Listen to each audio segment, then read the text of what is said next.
All right, let's jump straight into this explainer and talk about the dramatic, sometimes really messy story of why societies need rules and exactly how those rules get built. Think about it for a second. Whenever people live together, whether it's a tiny neighborhood or a massive nation of millions, there absolutely has to be some sort of ultimate agreement on how things are run, right? Today, we're unpacking this supreme blueprints of nations. We're going to look at how countries pull themselves out of their darkest historical moments to build frameworks that literally guarantee freedom, and why these foundational documents are the absolute bedrock of everything we call civil society. So, here's our roadmap for this explainer. 1. The fall of apartheid. 2. What exactly is a constitution? 3. Building the Indian Constitution. And 4. The heart of democracy. Section 1. The fall of apartheid and South Africa's struggle for justice. To really understand why rules matter, we have to look at one of the most oppressive systems in modern history. The contrast here is just incredibly stark. On one hand, you have the dark reality of South Africa's apartheid system. We're talking about extreme racial discrimination, a system where a white minority completely ruled over the black majority, enforcing harsh segregation in everyday life.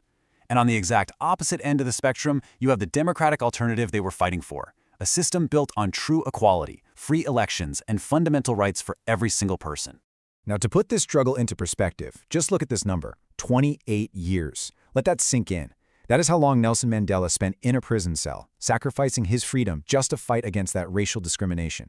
But, the struggle didn't stop. It persisted, and it ultimately forced the end of apartheid.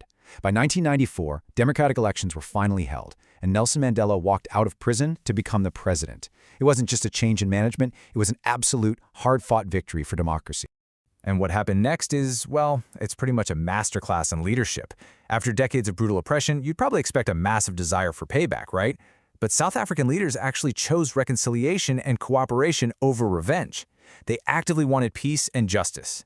By choosing to work together, they managed to forge a democratic constitution accepted by all groups. It took a massive amount of consensus for sure, but it proved that even deeply divided societies can actually unite if they have the right rules in place. Which brings us to Section 2.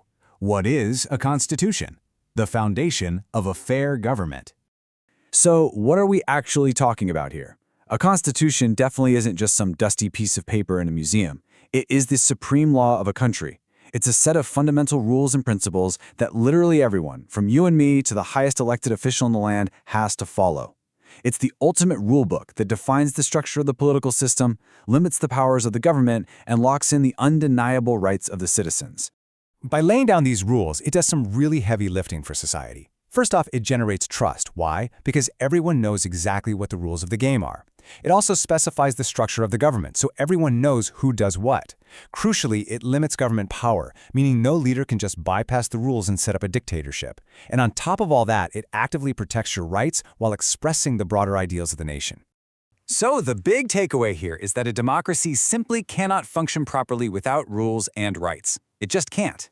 Equal rights are what strengthen national unity. Without a strong constitution to protect citizens and prevent power from being abused, that vital trust between the people and the government just evaporates. It needs to be flexible enough to adapt to the future, sure, but absolutely rigid enough to protect the people. All right, Section 3. Building the Indian Constitution, drafting the supreme law for a diverse nation. Let's zoom out and look at a country that had to apply these mechanics on a massive scale. 1950. On January 26, 1950, India officially adopted its constitution. And what's really wild about this document is its sheer, mind-boggling scale. It remains one of the longest, most incredibly detailed written constitutions in the entire world. And honestly, it had to be, because it was trying to unify an unbelievably vast and diverse population under one single supreme law. Now, crafting a document that is both flexible and rock solid doesn't just happen overnight. This monumental task was spearheaded by B.R. Ambedkar and a highly dedicated group known as the Constitutional Assembly. Their whole job was to painstakingly debate, and I mean debate, every single word to figure out the laws and rights for this newly independent nation. They had to balance protecting the citizens with allowing this huge country room to grow. And how do you actually get millions of different people to agree? Well, you make sure everyone has a seat at the table. The Constituent Assembly wasn't just a handful of like-minded people in a room. They explicitly represented different regions, entirely different religions, and various communities from across the entire subcontinent. By making sure the drafters reflected the real-world diversity of India, the final constitution was genuinely democratic, something the people could actually accept as their own.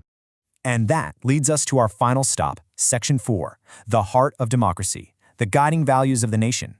The absolute soul of this supreme law is found right at the very beginning, in something called the Preamble. Technically, it's the introduction to the Constitution, but honestly, it's so much more than a preface. It is a powerful, visionary statement that reflects the true aspirations of the people. It lays out the national ideals and makes clear, unbreakable promises to every single citizen. When you read it, it boldly declares that India is a sovereign, socialist, secular, democratic republic. Those are some seriously heavy, powerful words, and it follows that right up by making an absolute promise to secure justice, liberty, equality, and fraternity.